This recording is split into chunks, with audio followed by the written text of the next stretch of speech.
Assalamualaikum warahmatullahi wabarakatuh. Shalom, Om Swastiastu, Namo Buddhaya, Salam Kebajikan. Perkenalkan, nama saya Ezal Gamaliel Salalahi dari program studi statistika dengan nomor induk mahasiswa 0548555503. Di sini saya berasal dari UPBJJ Universitas Terbuka Jakarta. Pada pembuatan video kali ini berisi tentang tugas 3 dari mata kuliah aplikasi pemrograman R tentang statistika mengenai statistik uji F, uji T maupun dari pembuatan blogspot. Semoga dari adanya video ini dapat mendapatkan hasil yang terbaik dari tugas 3 atau tugas terakhir saya dari mata kuliah aplikasi pemrograman R. Demikian, selamat menonton, terima kasih. Wassalamualaikum warahmatullahi wabarakatuh. Untuk soal nomor 1, kita dapat lihat pada gambar, terdapat data bangkitan sebagai berikut. Pertanyaannya, kita mencari rata-rata ragam dan simpangan baku dari kedua kelompok belajar tersebut. Kita juga mengambil sebuah sampel acak sebanyak 50 mahasiswa dari kelompok 1 dan 65 mahasiswa dari kelompok 2. Lalu hitung rata-rata ragam dan simpangan baku sampelnya. Juga dibandingkan dengan hasil nomor A.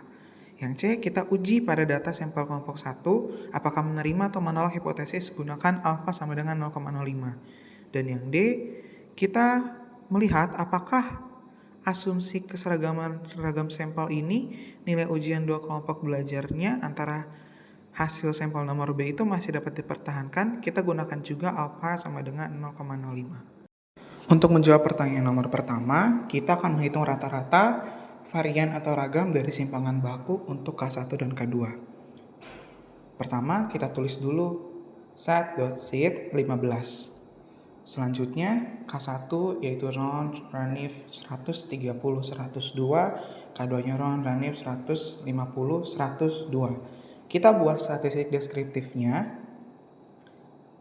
Dia ada meannya, ada variannya, ada juga standar deviasinya.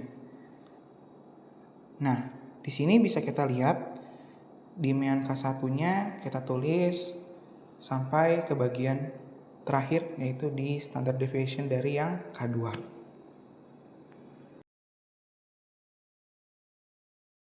Hasil dari mean, varian, dan standard deviation-nya kita bisa blok dulu, terus kita klik run. Nanti muncul, ada di output-nya, ada hasilnya, dan juga ada tabelnya.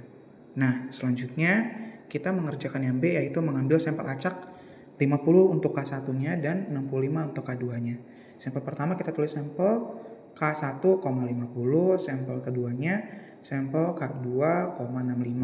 Lalu kita carinya juga mean underscore sem1, mean dalam kurung sem1, variannya var underscore sem1.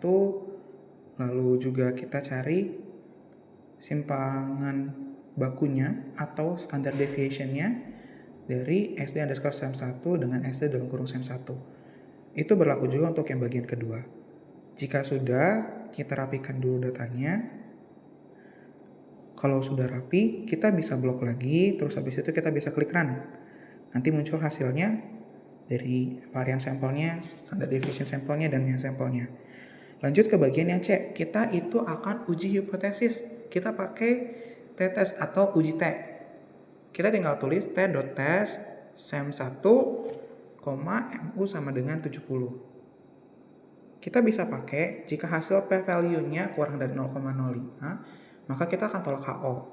Tapi kalau seandainya hasil jika p-value-nya itu lebih dari sama dengan 0,05, maka kita gagal tolak H0 dengan mean sekitar 70.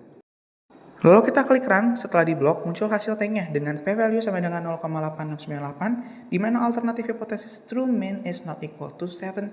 95% confidence interval dari 63.61475 to 75.41725 dengan sampel estimates-nya mean of X 96.516. Di situ hasil p-value-nya lebih dari sama dengan 0,05, kita gagal tolak H0 di mana mean-nya sekitar 70. Lalu untuk uji F-nya kita pakai var.test sampel 1, sampel 2, maka hasilnya adalah alternatif hipotesis true ratio of variance is not equal to 1, 95% confidence intervalnya dari 1.033069 to 2.99178 Sample estimate-nya ratio of variances 1.74146. Untuk nomor 2, kita masih menggunakan data hasil ujian 2 kelompok belajar di atas untuk poin B, hasil sampel nomor 1B. Pertanyaannya, A. Buatlah box plot yang menggambarkan pola hasil ujian 2 kelompok belajar tersebut. Yang B. Ujilah dengan analisis seragam satu arah. Apakah kelompok yang berbeda memberikan hasil ujian yang berbeda? Jelaskan outputnya. Untuk bagian B, kita bisa dapatkan datanya dari nomor 1B. Atau bagian nomor 2 ini dapatnya dari 1B. Kita bisa set.z15, lalu kita ke file sebelumnya. Kita bisa Ctrl C atau copy dulu bagian yang B-nya. Nanti habis itu kita copy paste. Setelah di copy paste, kita bisa membuat box plotnya. Jadi tulis box plotnya dengan sampel 1, sampel 2, names-nya dari C dalam kurung kelompok 1, kelompok 2. Terus ada main-nya itu dari box plot nilai ujian 2 kelompok dengan YLab sama dengan nilai ujian. Nah, setelah dapat YLab sama dengan nilai ujian, kita juga bisa menuliskan color-nya dari C. Saya menggunakan warna sky blue dan warna pink. Nah, setelah itu kita bisa di blok dulu, habis itu kita bisa klik run. Nah, nanti muncul hasil box plotnya. Setelah itu, kita bisa melihat kembali bahwa di nomor selanjutnya, kita minta untuk uji ANOVA satu arah. Pertama kita akan ketik nilai C sampel 1, sampel 2. Lalu kita bisa kelompoknya itu dari faktor C rep dari K1, length-nya dari sampel 1, rep lagi K2 dari length-nya itu sampel kedua. Lalu di bawahnya kita tulis lagi. Kalau misalnya udah semuanya, nanti kita bisa ketik di situ ada ANOVA model. Saya namain biar beda jadi N-nya pakai 2. Aslinya ANOVA itu cuma N-nya 1. Di situ AOV nilai berdasarkan kelompok. Setelah itu kita bisa summary gitu ANOVA modelnya, lalu kita klik, lalu kita blok dan kita klik run, nanti kita muncul hasilnya.